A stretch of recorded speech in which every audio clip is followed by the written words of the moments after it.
আজি আমি সকলোৱে মিলিত প্ৰচেষ্টাৰে নৱনিৰ্বাচিত সাংসদসকলক সন্মান যাচিছোঁ, শ্ৰদ্ধা নিবেদন কৰিছোঁ আৰু যিসকল শিল্পীয়ে এইবাৰ নিৰ্বাচনৰ মূল গীত ৰচনা কৰিছিল, গীত পৰিৱেশন কৰিছিল, সুৰ দিছিল, সকলোকে আজি আমি বিশেষভাৱে সন্মান যাচিছোঁ, কৃতজ্ঞতা চিন্তিছোঁ। কিন্তু আজি এই মুহূৰ্তত মই এটি কথা বিনা দ্বিধাই স্বীকাৰ কৰিবই লাগিব। ভাৰতবৰ্ষৰ বুকুত মাননীয় প্ৰধানমন্ত্ৰী ডাঙৰীয়াই 2014 চনত লোকসভা নিৰ্বাচনত জয়ী হৈ ভাৰতবৰ্ষৰ জনগণৰ সহযোগত, সমৰ্থনত, আশীৰ্বাদত প্ৰধানমন্ত্ৰী হিচাপে কাৰ্যভাৰ লোৱাৰ লগে লগে তেখেতে টিম ইণ্ডিয়াৰ কথা ঘোষণা কৰিছে। অৰ্থাৎ টিম ইণ্ডিয়া, আমি ভাৰতীয় দলৰ সদস্য হিচাপে এটা পৰিয়ালৰ মানসিকতাৰে কাম কৰিব লাগিব। টিম স্পিৰিট আমি ডেভেলপ কৰিব লাগিব আৰু তেনেধৰণে ভাৰতবৰ্ষৰ শক্তি বিশ্বৰ বুকুত বৃদ্ধি কৰিব লাগিব। আৰু সেই টিম ইণ্ডিয়াৰ অন্যতম অংশীদাৰ আছিল, সদস্য আছিল টিম আছাম। গতিকে আজি যি বিজয় 2019 চনৰ লোকসভা নিৰ্বাচনত লাভ কৰা হৈছে মাননীয় নৰেন্দ্ৰ মোদী ডাঙৰীয়াৰ বলিষ্ঠ নেতৃত্বত, সেই বিজয়ত আজি উল্লেখযোগ্য অৱদান আগবঢ়াইছে টিম আছাম। আমি অসমৰ পৰাও 9গৰাকী সাংসদক সকলোৱে মিলি জনসাধাৰণৰ মৰম চেনেহ সমৰ্থন বুটলি আজি আমি নিৰ্বাচিত কৰিবলৈ সক্ষম হ'লো। তাৰ বাবে মই প্ৰথম কৃতজ্ঞতা জ্ঞাপন কৰিব বিচাৰিছোঁ ভাৰতীয় জনতা পাৰ্টীৰ তৃণমূল পৰ্যায়ৰ পৰম শ্ৰদ্ধাৰ নিষ্ঠাৱান মোৰ সতীৰ্থ কৰ্মকৰ্তাসকল, বুথ কমিটি, পৃষ্ঠা প্ৰমুখ, শক্তি কেন্দ্ৰ, মণ্ডল, জিলা, ৰাজ্যিক সমিতি আৰু আমি সকলো নিৰ্বাচিত প্ৰতিনিধিসকল, panchayat, ward member, AP member, panchayat president, ZPC member, বিধায়কসকল, সাংসদসকল আৰু অসম চৰকাৰৰ আমি সকলো মন্ত্ৰীৰ মিলিত প্ৰচেষ্টাৰে মাননীয় ৰাজ্যিক সভাপতি ৰঞ্জিত দাস ডাঙৰীয়াৰ নেতৃত্বত এইবাৰ আমি এই নিৰ্বাচনত প্ৰচাৰ অভিযানত অংশগ্ৰহণ কৰি সকলোৱে আজি এনেধৰণে এটা শক্তিশালী পৰিৱৰ্তনৰ বাতাবৰণ আমি লাভ কৰিবলৈ সক্ষম হ'লো। গতিকে সেইবাবে মই বিশ্বাস ৰাখিছোঁ অসমৰ বৰাক ব্ৰহ্মপুত্ৰ পাহাৰ ভৈয়ামত বসবাস কৰা বৃহত্তৰ অসমীয়া জাতিৰ সতি সন্ততিয়ে আজি ভাৰতীয় জনতা পাৰ্টীক যি আস্থাৰ বিশ্বাসত লৈ এইখিনি গুৰুত্বপূৰ্ণ দায়িত্ব অৰ্পণ কৰিছে, আগন্তুক দিনত সেই কথা উপলব্ধি কৰি আমাৰ 10গৰাকী নিৰ্বাচিত প্ৰতিনিধিয়ে সংসদ অৰ্থাৎ সংসদৰ উভয় সদনত, ৰাজ্যসভা আৰু লোকসভাত অসমৰ ৰাইজৰ হৈ বলিষ্ঠতাৰে, দৃঢ়তাৰে তেখেতসকলে মাত মাতিব আৰু অসমৰ সমস্যা সমাধান কৰাৰ বাবে তেখেতসকলে বলিষ্ঠ পদক্ষেপ ল'ব। আৰু এইখিনি যোগ্যতা দক্ষতা আমাৰ নিৰ্বাচিত প্ৰতিনিধিসকলৰ আছে। কেৱল এই মুহূৰ্তত মই বেছি দীঘলীয়া বক্তব্য নাৰাখোঁ, এটি কথা কেৱল কওঁ যে ক্ষমতা যেতিয়া আহে মানুহ স্বভাৱগতভাৱে অহংকাৰী হয়, দাম্ভিকতা প্ৰকাশ পায়, গুৰু গোসাঁই নমনা হয়। পৃথিৱীৰ ইতিহাসে এই কথাবিলাক বিভিন্ন সময়ত বিভিন্ন শতিকাত উল্লেখ কৰি গৈছে। বিভিন্ন বুৰঞ্জীবিদে ৰাজনৈতিক যেতিয়া ইতিহাস বিশ্লেষণ কৰিছে, সেই বিশ্লেষণাত্মক লিখনিত বহু এনেধৰণৰ উদাহৰণ আছে। গতিকে সেইবাবে আমি মনত ৰাখিব লাগিব ক্ষমতা আশীৰ্বাদ হিচাপে ল'ব লাগে। ডক্টৰ হিমন্ত বিশ্ব শৰ্মা ডাঙৰীয়াই যি কথা আজি কৈছে মই তেখেতৰ সৈতে একমত। আমি ৰাইজে দিয়া ক্ষমতা, ৰাইজে অৰ্পণ কৰা ক্ষমতাক আমি আশীৰ্বাদ হিচাপে ল'ব লাগে, শ্ৰদ্ধা আৰু ভক্তিভাৱ। আৰু এই পৃথিৱীৰ বুকুত যুগে যুগে এই কথাটো প্ৰমাণ হৈ আহিছে, কষ্ট আৰু ত্যাগৰ অবিহনে সমাজৰ বুকুত আদৰ্শ প্ৰতিষ্ঠা কৰাটো সম্ভৱ নহয়। কষ্ট আৰু ত্যাগ অৰ্থাৎ ক্ষমতা লাভ কৰাৰ পাছত আমি লোক সামৰিব লাগিব, সংযতৰ সংযমী হ'ব লাগিব।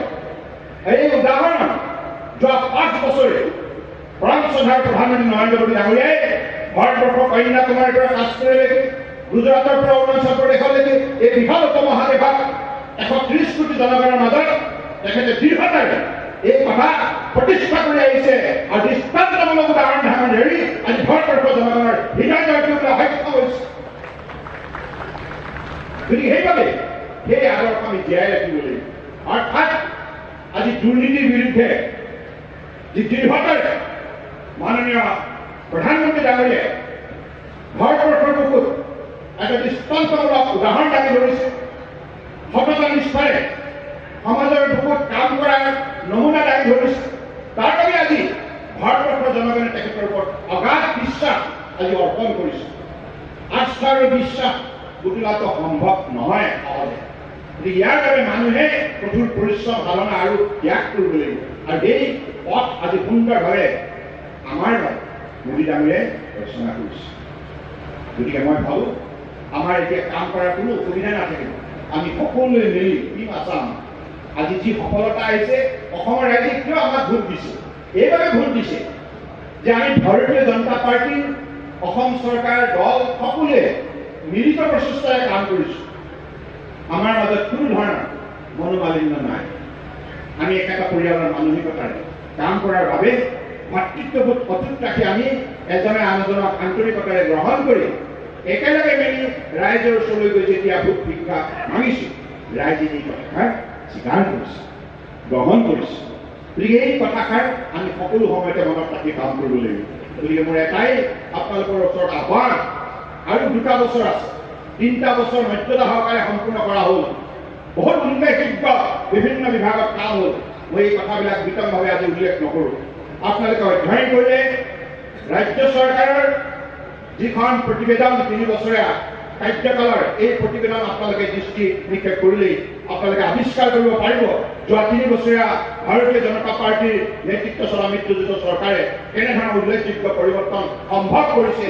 যি কাম কংগ্ৰেছৰ কাৰ্যকালত 55 বছৰে সম্ভৱ কৰিব পৰা নাছিল, এই কাম আমি 3 বছৰৰ ভিতৰত সম্ভৱ কৰিছোঁ। এইবাবে যে আমাৰ প্ৰতিগৰাকী দলৰ কৰ্মকৰ্তা, নিৰ্বাচিত প্ৰতিনিধি, MLA, সাংসদ আৰু মন্ত্ৰী সকলোৱে নিষ্ঠাৰে আজি এই দায়িত্ব পালন কৰাৰ বাবে জনসাধাৰণে আমাক গ্ৰহণ কৰিছে। আৰু আগন্তুক দিনত আৰু বহু কাম কৰিব লাগিব। আৰু জনসাধাৰণে চাব বিচাৰিছে যে এই চৰকাৰখনে কিমানখিনি কাম নিষ্ঠাৰে আগন্তুক দিনত সম্পূৰ্ণ কৰে আৰু জনসাধাৰণৰ বহু দীৰ্ঘদিনীয়া যিবিলাক সমস্যা সমাধান কৰাৰ বাবে চৰকাৰখনে কিমান নিষ্ঠাৰে উদ্যোগ লৈ এই কথাবিলাকো জনসাধাৰণে চাই আছে। গতিকে সেইবাবে মই আহ্বান জনাইছোঁ পৰম শ্ৰদ্ধাৰ মোৰ নিষ্ঠাবান প্ৰিয় সতীৰ্থ সহকৰ্মীসকল, আগন্তুক দিনত আমি অত্যন্ত সাৱধানেৰে গতি কৰিব লাগিব। আৰু সন্মুখত 2টা বছৰ পাছতেই আমাৰ বিধানসভা নিৰ্বাচন অনুষ্ঠিত হ'ব। গতিকে এইবাৰ ৰাষ্ট্ৰীয় সমিতিয়ে বিশেষকৈ কিছুমান সিদ্ধান্ত গ্ৰহণ কৰিছে, অত্যন্ত শক্তিশালী সিদ্ধান্ত নিৰ্বাচনৰ প্ৰাক মুহূৰ্তত। এই কথাবিলাকো আপোনালোকে মনত ৰাখিব। কাৰণ মাননীয় প্ৰধানমন্ত্ৰী নৰেন্দ্ৰ মোদী ডাঙৰীয়াই ভাৰত চৰকাৰ যি দৃঢ়তাৰে পৰিচালনা কৰিলে, ঠিক সমান্তৰালভাৱে দক্ষতাৰে যোগ্যতাৰে ভাৰতীয় জনতা পাৰ্টীক যিমান শক্তিশালী ৰূপত নেতৃত্ব দিলে মাননীয় ৰাষ্ট্ৰীয় অধ্যক্ষ অমিত শ্বাহ ডাঙৰীয়াই, তাৰ বাবে আজি দলৰ প্ৰতিজন কৰ্মকৰ্তা বিশেষভাৱে প্ৰাণ পাই উঠিল। দৃঢ়তাৰে নিশ্চিত দায়িত্ববিলাক পালন কৰাৰ বাবে আজি সমগ্ৰ ভাৰতবৰ্ষই এনেধৰণে আমাক বিপুল সঁহাৰি জনাবৰ বাবে স্বতঃস্ফূৰ্তভাৱে আগবাঢ়ি আহিল। গতিকে সেইবাবে মই এই কথা বিশ্বাস কৰোঁ যে আমাৰ কৰ্মকৰ্তাসকলৰ মাজত ইমানখিনি দৃঢ়তাৰ যোগ্যতা আছে আৰু আপোনালোকে কঠোৰ পৰিশ্ৰম কৰাৰ বাবে আজি 3 বছৰীয়া কাৰ্যকাল আপুনি সফলতাৰে সম্পূৰ্ণ কৰিবলৈ সক্ষম হ'লো। মই দলৰ কৰ্মকৰ্তাসকলক বিশেষভাৱে কৃতজ্ঞতা জনাইছোঁ। আপোনালোকে যদিও বা চৰকাৰ গঠন হ'ল, তথাপি আপোনালোকে নিজৰ ব্যক্তিগত লাভৰ বাবে কোনো ধৰণে চৰকাৰখনৰ ওপৰত আপোনালোকে হেঁচা প্ৰয়োগ কৰা নাই। আপোনালোকে বৰঞ্চ আমাক প্ৰতিটো মুহূৰ্ততে কৈছোঁ যে ৰাজ্যখনৰ বৃহত্তৰ স্বাৰ্থত আপোনালোকে কাম কৰক, সকলো সময়তে আমাৰ সহযোগিতা আপোনালোকৰ সৈতে থাকিব। এইখিনি কথাৰ বাবে মই দলৰ কৰ্মকৰ্তাসকলক পুনৰবাৰ কোটি মোৰ কৃতজ্ঞতা আৰু প্ৰাৰ্থনা জনাইছোঁ। আৰু আপোনালোকে আগন্তুক দিনত এইখিনি সহযোগিতা যেন আপোনালোকে অব্যাহত ৰাখে। কাৰণ মুখ্যমন্ত্ৰী হিচাপে মই উপলব্ধি কৰোঁ আমাৰ দলৰ কৰ্মকৰ্তাসকল যিমান নিষ্ঠাৰে কাম কৰি আছে, কাৰোবাৰ ঘৰত বহুত ধৰণৰ অভাৱ আছে, তৎসত্বেও তেখেতসকলে ঘৰৰ সেই অভাৱবিলাক নেওচি দলৰ স্বাৰ্থত, ৰাজ্যখনৰ স্বাৰ্থত যিমান দৃঢ়তাৰে কাম কৰিছে, এইখিনি কষ্ট ত্যাগৰ বাবে আজি আমি কাম কৰাৰ মনোবল পাবলৈ সক্ষম হৈছোঁ। গতিকে মই বিশ্বাস ৰাখিছোঁ পৰম শ্ৰদ্ধাৰ মোৰ সতীৰ্থপ্ৰিয় সহকৰ্মীসকল, আপোনালোকে আগন্তুক দিনত তেনেধৰণে নিজ নিজ কৰ্মভূমিত কাম কৰি যাওক। আমি আপোনালোকক কথা দিছোঁ, চৰকাৰখনে ৰাইজক দায়িত্ব লোৱা সময়ত যিখিনি আমি প্ৰতিশ্ৰুতি দিছিলোঁ, সেই প্ৰতিশ্ৰুতি পালন কৰাৰ দিশত আমি কোনোদিনে আমাৰ এই নীতি আদৰ্শ আপোচ নকৰোঁ। মোৰ সতীৰ্থ সাংসদসকল আছে, মোৰ সতীৰ্থ মন্ত্ৰীসকল আছে, বিধায়কসকল আছে, সকলোৱে এই কথাত দৃঢ়তাৰে কাম কৰাৰ বাবে ইতিমধ্যে মনোবল তৈয়াৰ কৰিছে। গতিকে মই ভাবোঁ যে আগন্তুক দিনত সেই মানসিকতাৰে আমি আমাৰ অসমৰ ভৱিষ্যত ভাৰতবৰ্ষৰ বুকুত গঢ় দিব লাগিব। আৰু আজি এই মুহূৰ্তত আমি সৌভাগ্যৱান যে নৰেন্দ্ৰ মোদী ডাঙৰীয়াৰ দৰে এগৰাকী সৎ আৰু নিষ্ঠাৱান কৰ্ম উদ্যোগী এগৰাকী আমি প্ৰধানমন্ত্ৰী পাবলৈ সক্ষম হৈছোঁ। আৰু আমি সেইবাবে ভাবোঁ যে আমি এতিয়া এটা সুবৰ্ণ সুযোগ পাইছোঁ। এনেধৰণৰ আদৰ্শবাদী নেতা যেতিয়া সন্মুখত থাকে, তেতিয়াহ'লে কাম কৰাৰ বাবে কোনো চিন্তাৰ কাৰণ নাথাকে। কাৰণ নেতাৰ যেতিয়া নীতি সুস্পষ্ট হয়, স্বভাৱ চৰিত্ৰ যেতিয়া সুস্পষ্ট হয়, শক্তিশালী হয়, আদৰ্শৱান হয়, তেতিয়াহ'লে কৰ্মকৰ্তাসকলে দৃঢ়তাৰে বিনা নিৰ্ধাৰে দৃঢ়তাৰে দিনে নিশাই কষ্ট কৰি সেই দিশত গতি কৰিবৰ বাবে মনোবল আয়ত্ত কৰিবলৈ সক্ষম হয়। গতিকে সেইবাবে আজি এই মুহূৰ্তত আমি সকলোৱে আগন্তুক দিনত অসমৰ পৰা মাননীয় প্ৰধানমন্ত্ৰী ডাঙৰীয়াৰ হাত শক্তিশালী কৰাৰ নিমিত্তে অধিক পৰিশ্ৰম কৰিব লাগিব। আজি মই এই সভাত এটি কথা বিনা নিৰ্ধাৰে স্বীকাৰ কৰিবই লাগিব। মোৰ সতীৰ্থ বিধায়কসকলক মই ধন্যবাদ জনাইছোঁ, মন্ত্ৰীসকলক ধন্যবাদ জনাইছোঁ, সাংসদসকলক ধন্যবাদ জনাইছোঁ, দলৰ কৰ্মকৰ্তাসকলক ধন্যবাদ জনাইছোঁ। লগতে বিশেষভাৱে ধন্যবাদ জনাইছোঁ ৰাজ্যিক সভাপতি ৰঞ্জিত দাস ডাঙৰীয়া আৰু লগতে ৰাজ্যিক কাৰ্যনিৰ্বাহকৰ বিষয়ববীয়াসকল আৰু বিশেষকৈ নেডাৰ অধ্যক্ষ ডক্টৰ হিমন্ত বিশ্ব শৰ্মা ডাঙৰীয়াই যোৱাটো নিৰ্বাচনত যিমান কষ্ট স্বীকাৰ কৰিলে, এই কথা অসমৰ ৰাইজে দেখিছে। গতিকে মই তেখেতক বিশেষভাৱে এইখিনি কষ্ট দলৰ স্বাৰ্থত কৰাৰ বাবে আন্তৰিক কৃতজ্ঞতা আৰু ধন্যবাদ জনাইছোঁ। We are one and only team Assam. একেলগে থাকিম, একেলগে কাম কৰিম আৰু অসমৰ ভৱিষ্যত উজ্জ্বল কৰি তুলিম।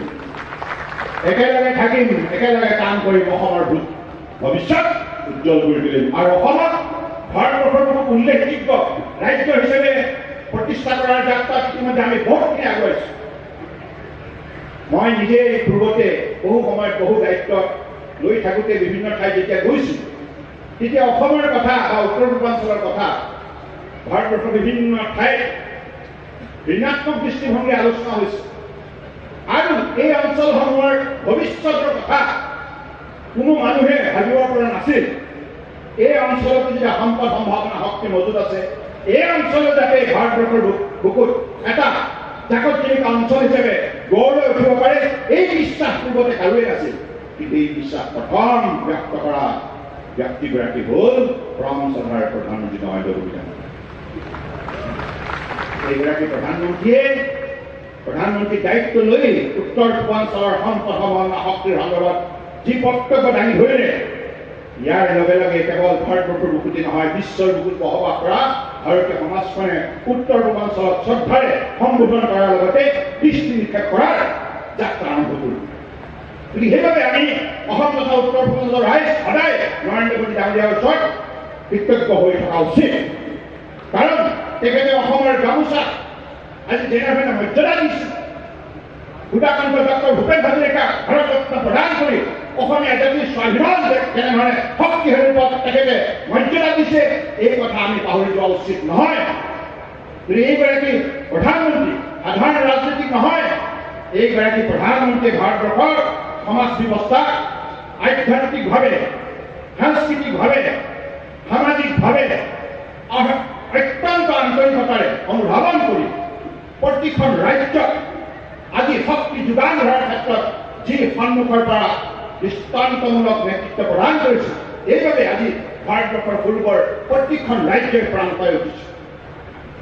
এখন ৰাজ্য আন এখন ৰাজ্যৰ সৈতে প্ৰতিযোগিতাৰ অংশগ্ৰহণ কৰিছে।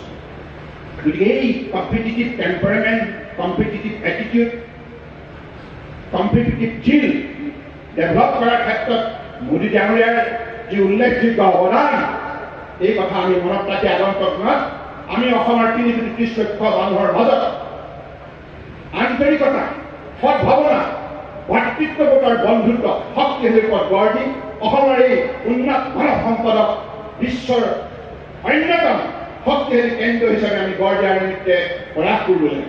আৰু সেইখিনি শক্তি আমাৰ মাজত মজুত আছে। মই ভাবোঁ ভাৰতীয় জনতা পাৰ্টী তেনেধৰণে আগন্তুক দিনত জাতিটোক উজ্জীৱিত কৰি আগুৱাই নিব লাগিব।